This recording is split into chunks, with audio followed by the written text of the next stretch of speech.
Muy buenas tardes a todos los presentes. Los saludamos desde Telesalud del Hospital Nacional Arzobispo Loaiza del Ministerio de Salud para darles la bienvenida a la telecapacitación Osteoporosis dirigida por nuestra ponente, la doctora Eliana Ayala Ledesma, médico asistente del Servicio de Inmunorreumatología del Hospital Nacional Arzobispo Loaiza. Antes de iniciar, recordarle a todos los participantes que pueden realizar sus preguntas a través del chat de la plataforma de Zoom para ser respondidas al final de la ponencia. Bienvenida, estimada doctora Ayala. Es un honor tenerla el día de hoy con nosotros. Le doy el pase para el desarrollo del tema. Adelante, por favor. Este, buenas, ¿qué tal? Buenas tardes a todos. Muchas gracias por la invitación. Bueno, vamos a tocar el tema de osteoporosis. Para empezar, hay que conocer la definición. A ver, está corriendo. Ya, acá, ya está. Entonces, vamos a hablar acerca de la osteoporosis. Es una enfermedad que está caracterizada por la disminución de la masa ósea y un deterioro de la microarquitectura del hueso, lo que determina una mayor tendencia a fracturas. Entonces, como podemos ver en esta siguiente imagen, a ver, espérese para poner el puntero, ya está. Como podemos ver en esta siguiente imagen, podemos ver, esta es la microarquitectura de un hueso normal, como estaba refiriendo, que prácticamente se ve un hueso regular, acá hay buena cantidad de masa ósea, pero si logran ver en la imagen, la microfotografía del lado derecho, se ve cómo el hueso ha perdido toda su arquitectura y prácticamente se ven espacios grandes, y esto de acá es lo que conocemos como osteoporosis. Como pueden ver en la imagen, esto nos orientaría que si yo tengo un paciente que tiene un hueso frágil como este, si sufre alguna caída, la probabilidad de fractura es alta, ¿no? Entonces, la osteoporosis, sobre todo lo que tenemos que nos orienta mucho, tenemos que vigilar, es la alta probabilidad o el riesgo que tengan de fracturas. De igual manera, acá tenemos como sería una imagen de un hueso normal, y esto es un hueso con osteoporosis que se ve como que las celdillas o los poros están mucho más grandes. La masa ósea es la cantidad de hueso que presenta una persona, y esto sí va a depender de la edad, el sexo y la raza. Normalmente existe un equilibrio entre la destrucción y la formación de hueso. En el hueso hasta más o menos los 30 años existe cierto grado de equilibrio, pero existen diversos factores como las hormonas, como la actividad física, la dieta, hábitos tóxicos, entre otros, que pueden hacer que este equilibrio se rompa. Y tenemos que lo que les mencionaba, que en condiciones normales una persona alcanza más o menos hasta los 30 a 35 años una cantidad máxima de masa ósea, como pueden ver en esta curva, que es el pico de masa ósea. Es el pico máximo, ¿no? Y posterior a ello empieza el descenso. Entonces, más o menos hasta los 30 a 35 años tenemos para alcanzar este pico, y en el caso de mujeres tenemos que tener en cuenta que, como pueden ver, la menopausia hace que, al ya no tener estrógenos o disminuir la cantidad de estrógenos en el cuerpo, este pico de masa ósea disminuye. Como mencionaba, los riesgos de la osteoporosis, las consecuencias son las fracturas, ¿no? Fracturas que son fracturas por fragilidad se llaman. ¿Qué quiere decir? Que es una fractura que se va a dar producto de un traumatismo o de algo que hace una persona que no debería fracturarse. Porque si yo, por ejemplo, a veces explico, tengo una caída de un segundo piso y me fracturo, eso no es una fractura por osteoporosis. Para que ocurra una fractura por osteoporosis se llaman fracturas por fragilidad. De repente me estaba duchando y sentí un golpe, o como si fuera un golpe, algunos refieren, o si sentí un dolor en la región posterior de la columna, y esto de acá sí se consideraría que luego saco una placa y veo que hay una fractura, ese sí es una fractura por fragilidad, que pueden ser una fractura de húmero proximal, una fractura de vértebra lumbar por aplastamiento, como pueden ver acá. En columna hay que tener en cuenta que las fracturas son por aplastamiento, tipo cuña. ¿Qué quiere decir? Que la vértebra pierde altura, ¿no? Pierde el tamaño que debería tener. Es como que se achicara algo así la vértebra. Y la fractura de radio y la fractura de fémur, ¿no? Que podemos ser la fractura de fémur, una de las más limitantes. Entonces, la clasificación de osteoporosis se clasifica como tenemos las causas que son idiopáticas, como pueden ver acá, la causa primaria y causas secundarias. Entre las causas primarias tenemos el envejecimiento y tenemos la menopausia, que son una de las causas más importantes. Había mencionado que el no tener estrógenos condiciona ello. Y tenemos las causas secundarias, como podemos ver acá, que las causas secundarias sí tenemos el hiperparatiroidismo, tenemos medicamentos que pueden generar esto, que quiere decir otros fármacos que podrían condicionar a que yo desarrolle osteoporosis, y también lo que es la malabsorción, ¿no? Trastornos que me impidan que yo absorba bien el calcio también podría condicionar que yo desarrolle osteoporosis como una causa secundaria. Otro factor también es la parte de metástasis, ¿no? Cánceres que podrían generar que también desarrollemos osteoporosis. Eh, el mouse no funciona bien. Una consulta. ¿Tendrás una hojita o algo para poner? Porque... Entonces, en cuanto a la epidemiología, ¿a quiénes afecta la osteoporosis? Normalmente entre hombres y mujeres tenemos, la proporción es de 1 en 2. Normalmente es una mujer, si tenemos entre 2 mujeres, una va a desarrollar osteoporosis. Y en varones tenemos de 5 varones, uno va a desarrollar osteoporosis. Entonces, como podemos ver, la frecuencia es mucho mayor en mujeres que en varones, ¿no? Y eso hay que tener en cuenta. En cuanto a patogenia, los factores que intervienen, podemos ver que acá normalmente hemos dicho que existe un equilibrio entre la formación de hueso y la destrucción de hueso. Gracias. Entonces, acá podemos ver la imagen, este de acá es un preosteoclasto, como pueden ver acá, lo que estoy señalando en el puntero. Para que el preosteoclasto se transforme en un osteoclasto maduro, cuando ya tiene algo así como sus pies, ¿no? Que sería, y este osteoclasto es el que produce la resorción de hueso. Por otro lado, el osteoblasto lo que va haciendo es formar la matriz osteoide, la mineralización del hueso, y esto debería estar en un constante equilibrio. El osteoclasto resorbe hueso, el osteoblasto forma hueso, y se estima que un 10% de masa ósea es remodelado aproximadamente por año. Existen factores que van a hacer, como había mencionado, que ese osteoclasto se active, ¿no? Pase un osteoclasto maduro. Normalmente acá tenemos, esta es como si fuera coestimulación, algo así para tratar de interpretarlo, entre el osteoblasto tiene un acá receptor que se llama el RAN ligando, y tengo el osteoclasto precursor, que sería un osteoclasto inmaduro, que va a producirse la unión entre este osteoclasto y este osteoblasto, va a permitir que se active el osteoclasto y madure, y este osteoclasto es que empezaría la resorción de hueso.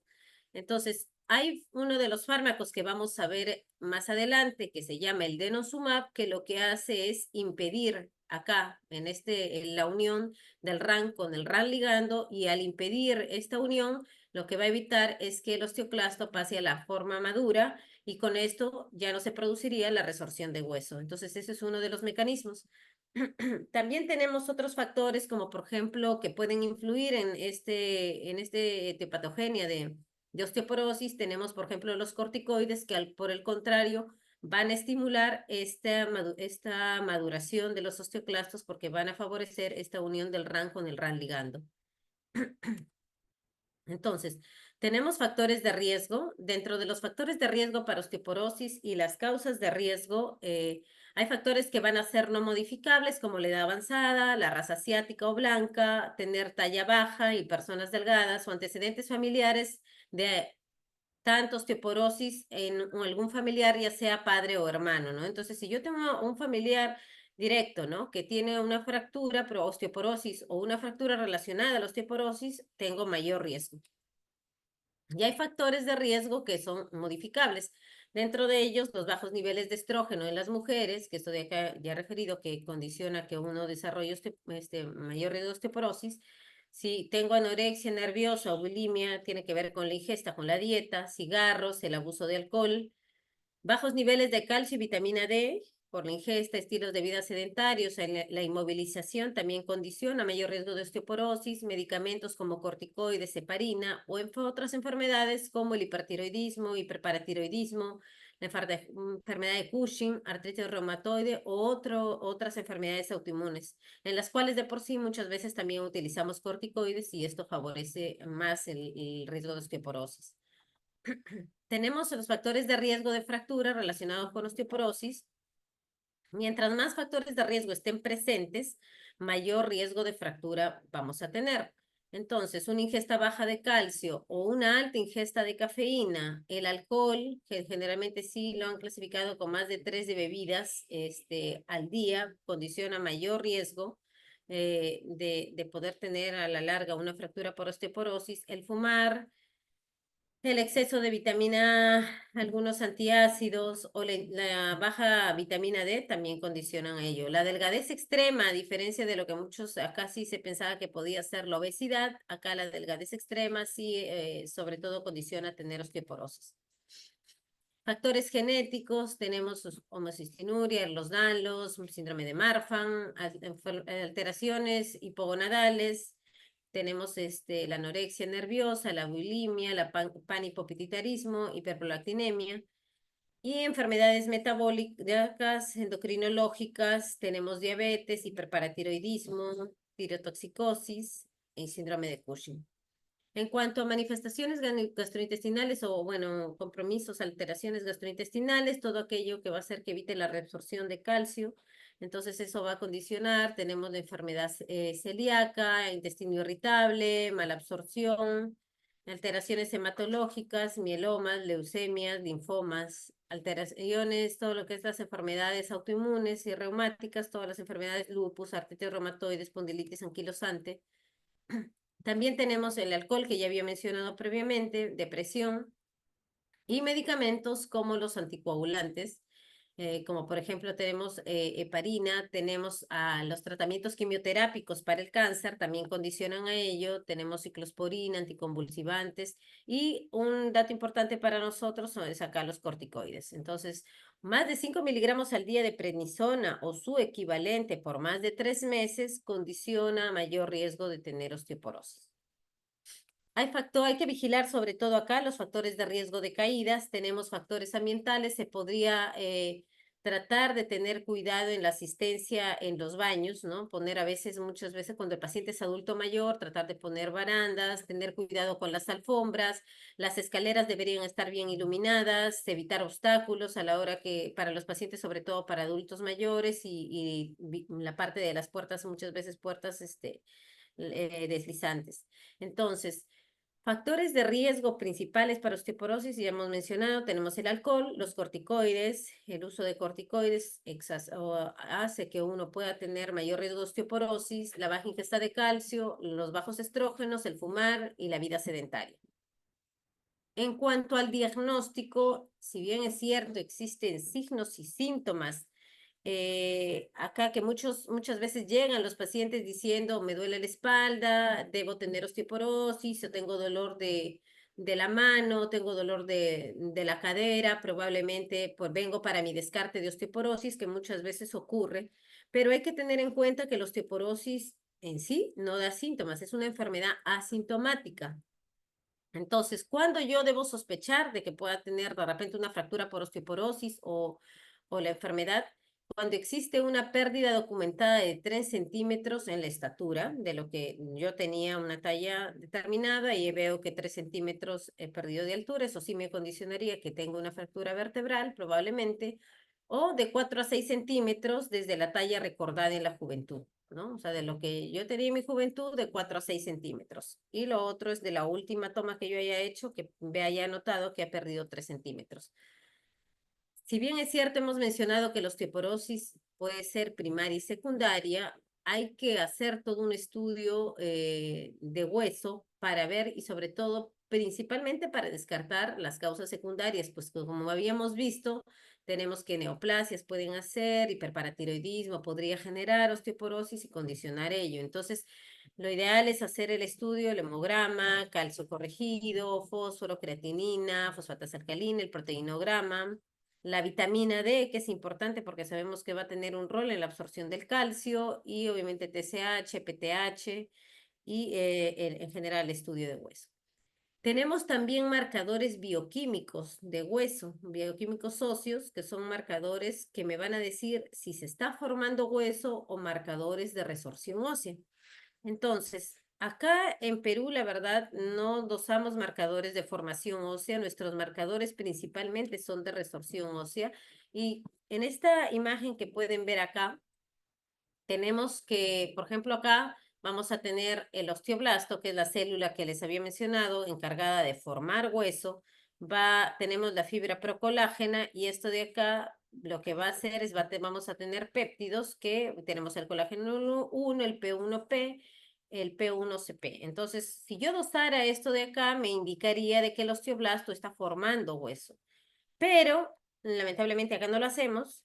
Lo que sí hacemos es este dosaje, que son de los marcadores de resorción de hueso. ¿Qué quiere decir? El osteoclasto, cuando empieza la resorción ósea, libera sustancias o péptidos que lo que hacen es que prácticamente se liberen como que si fuera la basurita, algo así, para que más o menos entiendan del osteoclasto.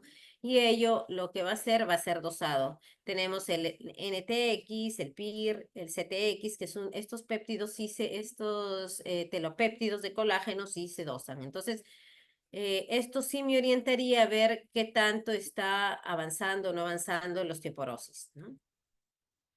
El diagnóstico de osteoporosis principalmente es por densitometría ósea, ¿no? La densitometría ósea central, que es este de acá, es el examen el más confiable, el más fidedigno para hacer la densitometría ósea central para el diagnóstico de osteoporosis. Y tenemos una clasificación que podemos ver en esta otra en gráficas, ¿no? En donde veríamos que una densidad normal de hueso es prácticamente hasta -1, ¿no? Que es el valor. Luego tenemos de -1 a -2.5 en un T-score, que es prácticamente la densitometría, nos da este valor. Este es para pacientes posmenopáusicas de -1 a -2.5. Lo catalogo como osteopenia. Mayor a -2.5 ya se considera osteoporosis. Y tenemos, bueno, osteoporosis establecida, algunos lo llaman osteoporosis severa, cuando este T-score es mayor a -2.5, perdón, menor a -2.5, pero hay presencia de fracturas, ¿no? Que eso es lo que me ayudaría a decir que es una osteoporosis severa cuando ya tengo una fractura, pero siempre hay que tomar en cuenta que tiene que ser una fractura por fragilidad, ¿no? No una fractura traumática que cualquiera la podría hacer. Entonces, acá tenemos, este es un esquema de una densitometría, o bueno, es una imagen de una densitometría ósea, ¿no? Cómo nos dan los datos. Normalmente se evalúan regiones de interés. A nivel de la columna, la región de interés es de L1 a L4, ¿no? Entonces, hay que tener en cuenta que la de 12, que se ve acá ligeramente arriba, es la última vértebra que tiene costilla, que se ve acá a los costados, que vendría a ser esta, ¿no? Esta es de 12 porque es la última vértebra que tiene costilla, y L1, luego vendría L1, L2, L3, L4. Y generalmente la L3 es la que tiene la apófisis transversa más larga, ¿no? Que es como dato, pero en general se evalúan estas 4 vértebras y como pueden ver, la densitometría ya nos da estos valores, que es de T-score y el otro es de Z-score. Entonces, el T-score, que ya vamos a conversar más adelante, generalmente es para pacientes postmenopáusicos y el Z-score para premenopáusicos.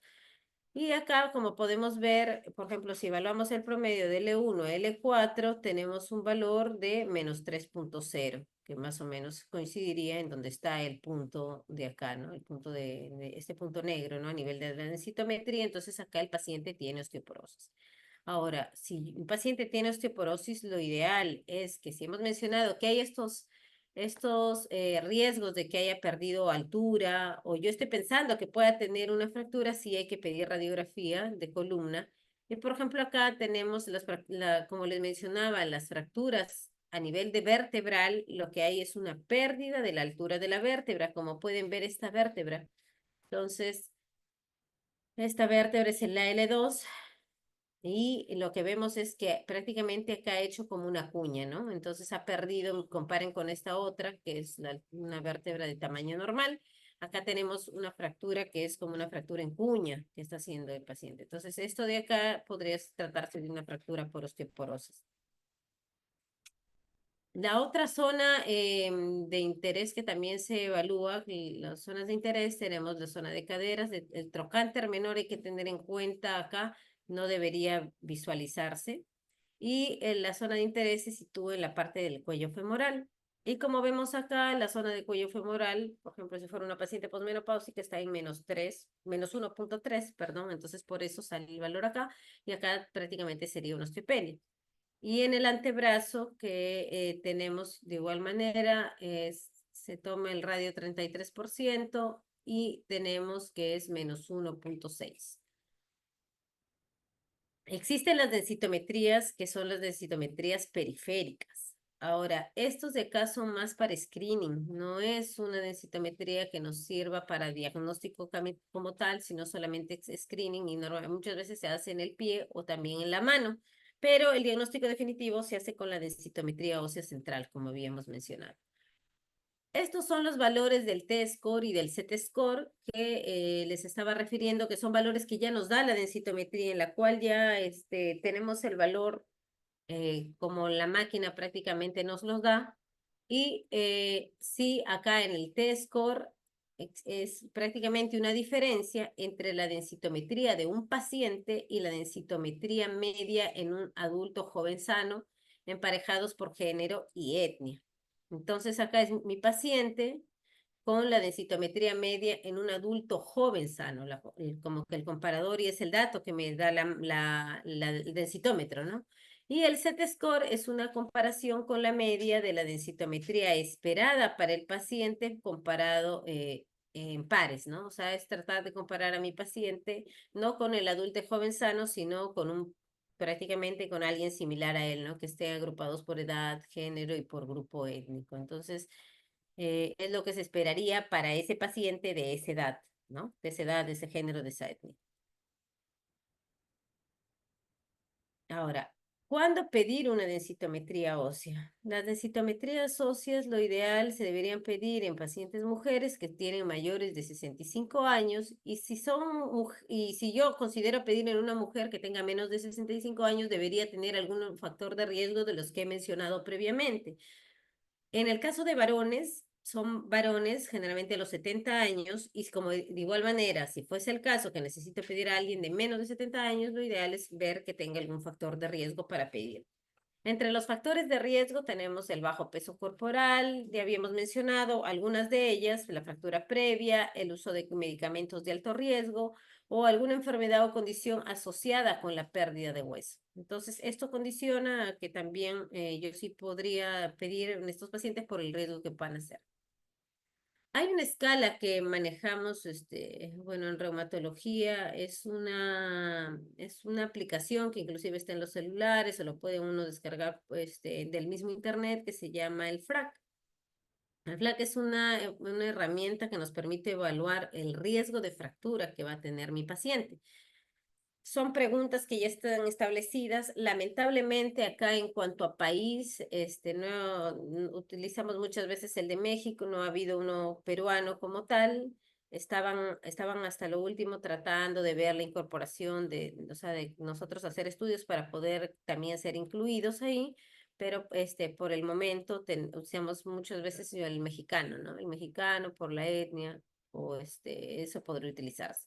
Y el cuestionario tenemos, por ejemplo, se pregunta acerca de la edad, del sexo, el peso, la altura, la fractura previa, si ha tenido un padre, fractura de cadera, si fuma, los corticoides que habíamos mencionado, la artritis reumatoide, si hay una osteoporosis secundaria, si tiene alcohol, si a 3 o más unidades por día, y la densitometría, el valor del cuello femoral. Entonces, con eso prácticamente la calculadora lo que nos va a determinar es una probabilidad de fractura a 10 años. Como pueden ver acá, prácticamente nos lanza este cuadro y nos dice qué tan probable es de fracturarme tenga la probabilidad de fracturarse mi paciente, perdón, a 10 años.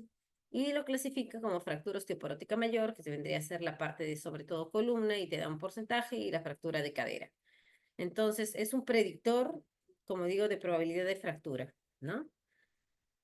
Y FRAC, la definición o lo que pone, los grados que pone, de cómo define cada ítem, tenemos acá, por ejemplo, los corticoides que verían más de 3 meses, dijimos que era más de 5 miligramos por día en un periodo de más de 3 meses, o su equivalente también, ¿no? El equivalente a la prednisona.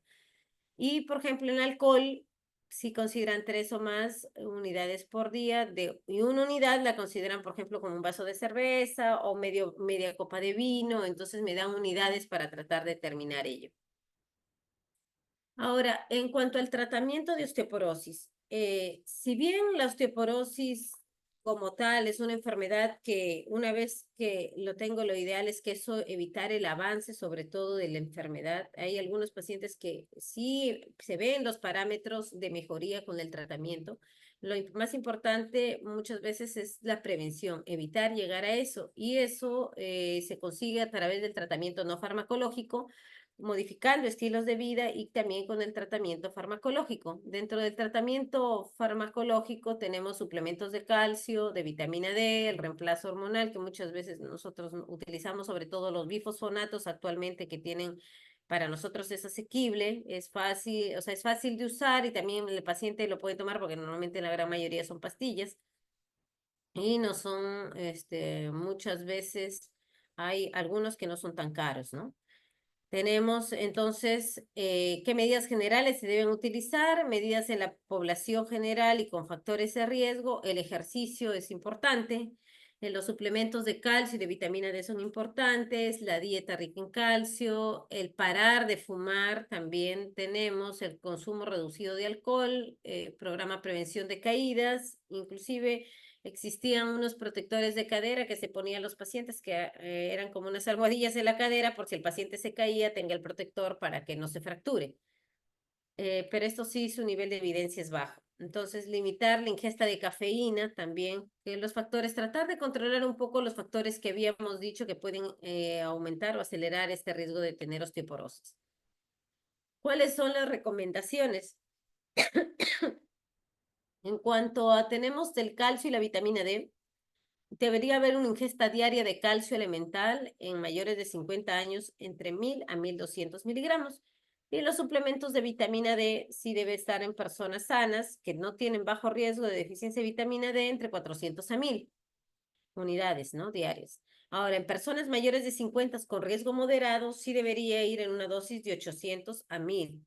Inclusive refieren que puede indicarse hasta dosis de 2000 unidades de vitamina D de forma segura. Ya sabemos que los alimentos, sobre todo ricos en calcio, tenemos los quesos, la leche, el yogur, las verduras, frutos secos y el pescado, ¿no? Así como también las carnes, que esto de ahí pueden ayudarnos a favorecer las ingestas de calcio. Y en cuanto al rol de la vitamina D, que también habíamos estado conversando, o sea, no solo el calcio, sino también la vitamina D, existe un mecanismo por el cual la deficiencia de vitamina D condicionaría a mayor riesgo de osteoporosis. Generalmente la vitamina D tiene que ver, está en mucha relación con la exposición solar.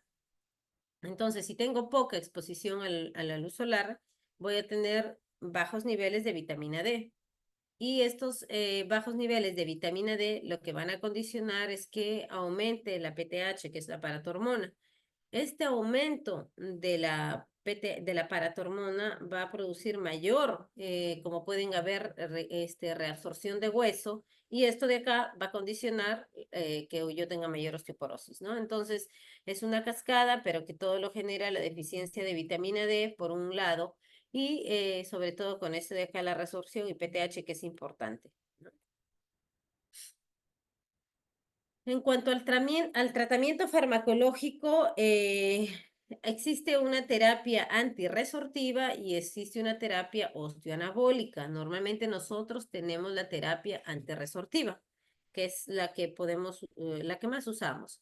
Dentro de ellos, acá podemos ver que antes se usaban diferentes medicamentos. Prácticamente ahora lo que nosotros tenemos a la mano podemos utilizar y que se ha visto que no produce mayores riesgos en cuanto de repente a los otros que ya ahorita, por ejemplo, ranelato de estrógenos, receptores de estrógenos, eso ya no utilizamos, pero sí utilizamos los bisfosfonatos y denosumab, que era el fármaco que les conté que producía el bloqueo del RAN ligando y así no activaba el osteoclasto. Entonces, ese es en cuanto a la terapia antirresortiva.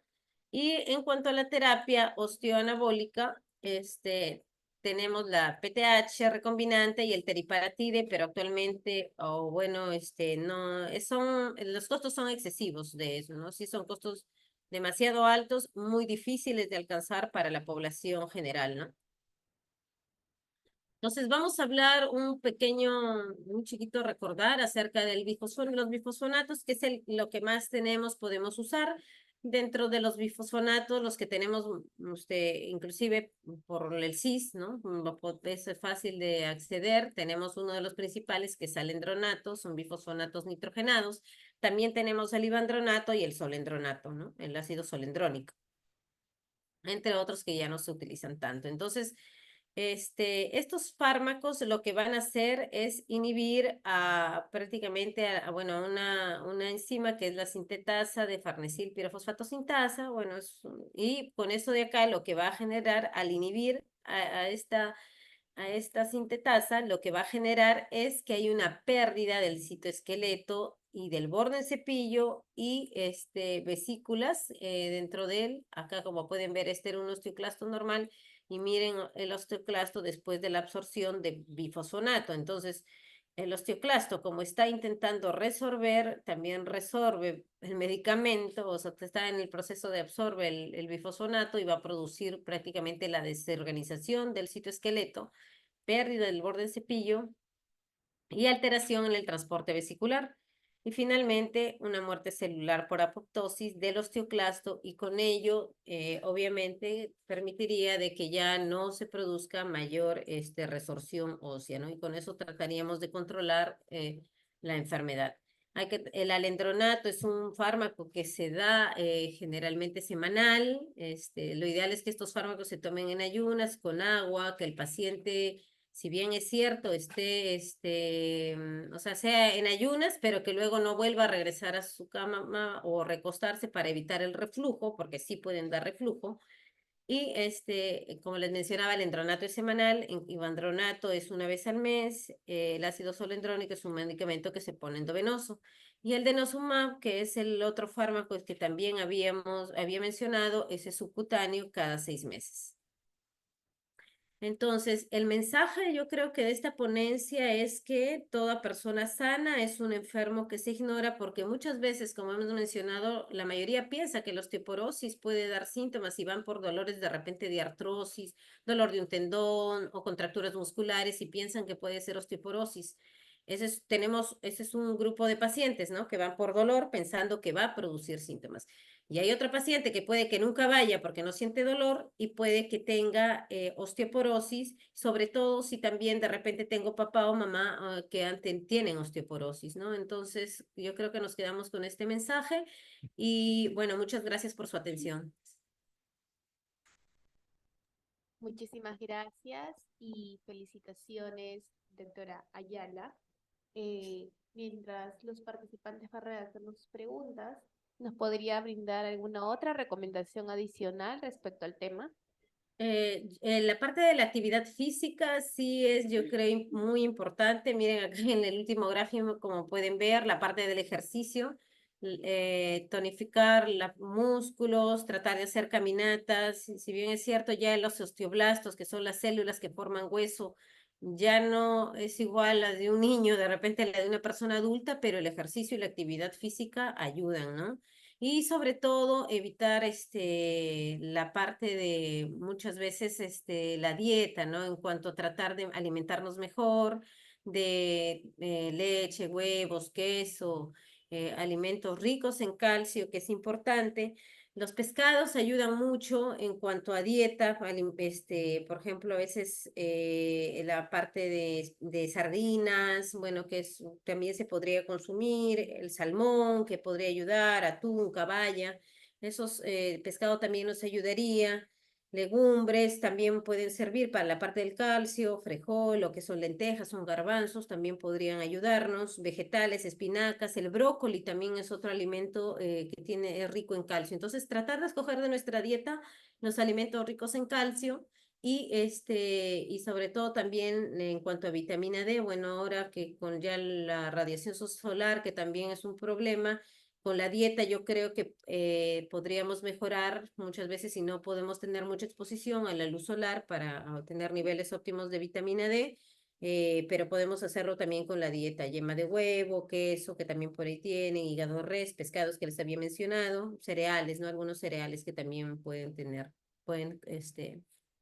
pueden tener eso. Entonces, tratemos de las cosas que sí podemos cambiar, ¿no? Hay cosas que no, la parte genética no se puede cambiar, los genes de papá y mamá, pero lo que es dieta y lo que es ejercicios, actividad física, sí podríamos intentar cambiarlo, ¿no? De repente no de golpe, pero empezar a hacer caminatas, aunque sea 10 a 15 minutos diarios, ¿no? Muchísimas gracias, doctora. Nos han enviado algunas preguntas. Nos consultan lo siguiente. ¿Cuál es la experiencia de la complicación de necrosis mandibular en pacientes con bifosfonatos y cuáles serían los factores de riesgo de esta complicación? Y Ah, por último, ujú. ¿aconseja el uso de dosis medias de bifosfonato en pacientes con osteopenia?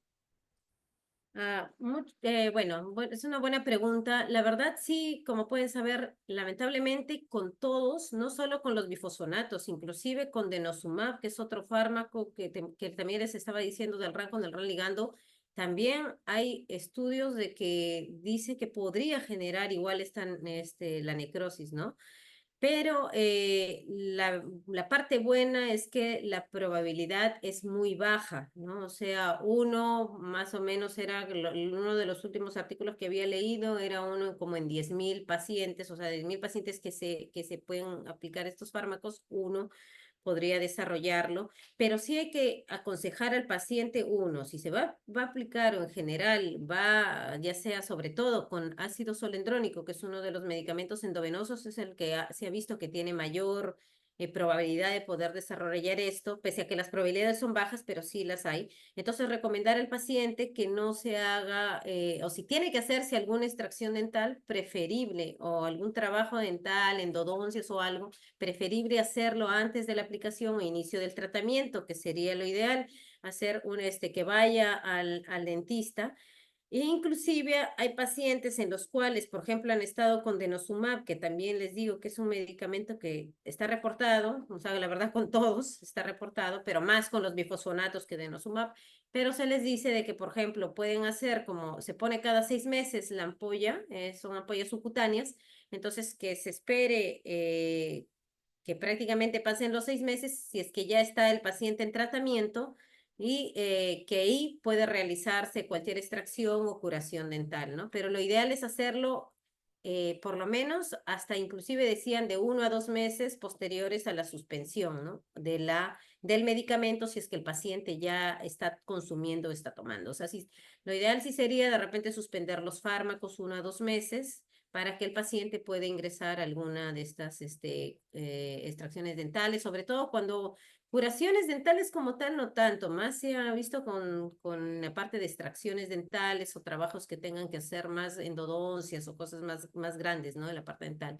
Y en cuanto a la otra pregunta de osteopenia, si damos tratamiento, mira, si bien es cierto, todas nuestras indicaciones, todas están en cuanto a osteoporosis, o sea, cuando ya tengo osteoporosis, el paciente ahí se debería tratar, pero muchas veces tenemos T-score de -2.4, ¿no? O tenemos score que están muy cerca y el punto de corte es -2.5. Entonces, aplicamos por ejemplo, el FRAX nos puede servir, nos puede orientar a ver el riesgo de fractura y muchas veces sí iniciamos tratamiento si un paciente tiene osteopenia en un valor que prácticamente ya es -2.4, el punto de corte hemos dicho -2.5, entonces sí iniciamos tratamiento porque ya prácticamente no falta nada y vemos factores de riesgo sobre todo, ¿no? En el paciente. Muchísimas gracias, doctora. La siguiente pregunta es, si el mayor pico se alcanza a los 30 o 35 años, ¿tenemos la esperanza de mejorar una dieta rica en calcio para no llegar a la osteoporosis? Sí, eso creo que es un dato muy importante y a veces, bueno, a los alumnos les digo que todavía tienen hasta los 30 años para alcanzar el pico de masa ósea máximo, ¿no? O sea, si bien es cierto, luego de los 30 años es poco, pero de todas maneras la dieta y el ejercicio sí logran ayudar. Y obviamente y el tratamiento, ¿no? O sea, pero lo ideal es que hasta antes de los 30 años es como a veces pongo un ejemplo como que yo tuviera mis reservas de calcio y luego de eso de ahí generalmente todo empieza a salir y ya la cantidad que yo ingiero no se va a reabsorber ni va a ser igual a cuando yo tenía menos de 30 años. pero de todas maneras sí se ha visto que sí ayudan, ¿no? Y modifica tanto estilos de vida, cambiar el estilo de vida, la parte de ejercicio, de todas maneras la caminata también ayuda a que el osteoblasto ayude a formar más hueso y bueno, el tratamiento en caso que el paciente ya tenga, ¿no? Ya tenga osteoporosis. Pero sí, o sea, como dice, hasta los 30 años sería lo ideal que en verdad uno trate de consumir la mayor cantidad de alimentos y ricos en calcio y en vitamina D, pero si pasada esa edad, lo ideal es que igual también uno siga consumiendo, ¿no? Sobre todo si hay factores de riesgo que pueda tener para así desarrollar osteoporosis. Muchísimas gracias, doctora. Y como última pregunta, ¿es solo con alimentación es suficiente para llegar al requerimiento de calcio o se debe usar suplementos de calcio? ¿Se puede usar vitamina K2 en osteoporosis? Ya, vitamina K, bueno, normalmente de vitamina K no, lo que hacemos sí, lo ideal la verdad sí sería hacer dosaje, bueno, lo que sí hacemos son dosajes de vitamina D, sino que a veces es muy caro, ¿no? Hacer estos dosajes de vitamina D. Creo que están, me parece que a los 100 soles aproximadamente y muchas veces no tenemos acceso a ello. Pero, o sea, lo ideal sí sería hacer el dosaje de calcio. Había antes había una escala que también habían sacado acá una escala peruana que se llamaba, creo, Kipu, me parece que era de dosaje de calcio, algo que era una escala que estaban viendo para ver las cantidades que uno ingería de calcio. Entonces, más o menos, lo ideal es que uno debería en su dieta tratar de alimentarnos con huevos, leche, queso. Si uno tiene una dieta más o menos basada en ciertos alimentos que sí sabemos que son legumbres, que había mencionado que son ricos en calcio, entonces no sería tan necesario, yo creo. Y lo otro sería hacer el dosaje de vitamina D, ¿no? La vitamina D que también hemos visto que eso sí nos podría ayudar a tener un panorama ya cuantitativo, ¿no? De cuánto de vitamina D tenemos que tener, o sea, lo ideal es que esté por encima de 30, pero si vemos de repente que el paciente tiene 24, eso sí, hacemos suplementos, a veces con vitamina D de 2000, que inclusive en la diapositiva de vitamina, de las necesidades de vitamina D que requería el paciente, muchas veces se da así como una especie de mantenimiento que se puede tener cuando el paciente ha tenido osteopenia y perdón, ha tenido deficiencia de vitamina D y para mantener esos niveles damos vitamina D de 2000 unidades diarias, ¿no? Que puede ir tomando el paciente.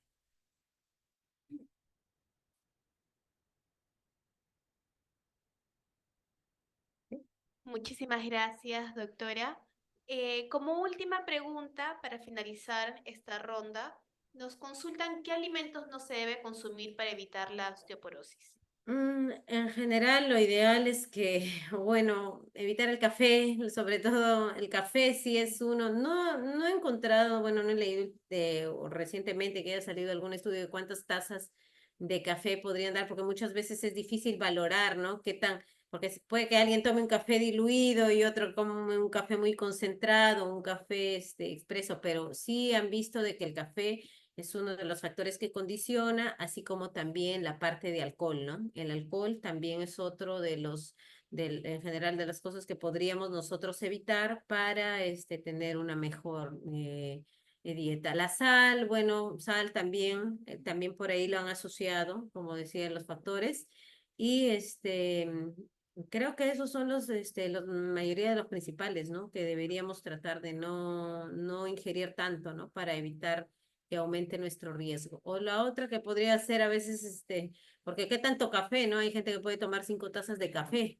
o hay gente que puede tomar, de repente esas 5 tazas de café son diluidas y equivaldría a una taza de café que es concentrada, ¿no? Un expreso. Entonces, lo ideal es a veces privarse de eso. Hay gente que no puede, muchas veces por sus trabajos no requieren, entonces tratar de decirles que no lo tomen tan concentrado, ¿no? O sea, no tan concentrado, de repente eso también podría ayudar si es que no pueden o lo requieren necesariamente para los trabajos y poder mantenerse activos, ¿no?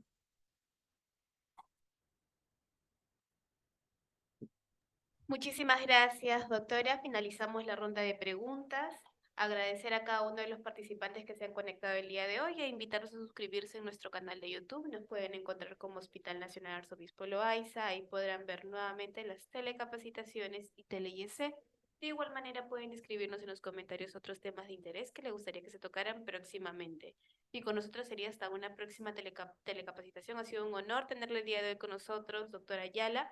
Esperamos contar nuevamente con usted en una próxima oportunidad. Muchísimas gracias. Gracias, muchas gracias. Hasta luego.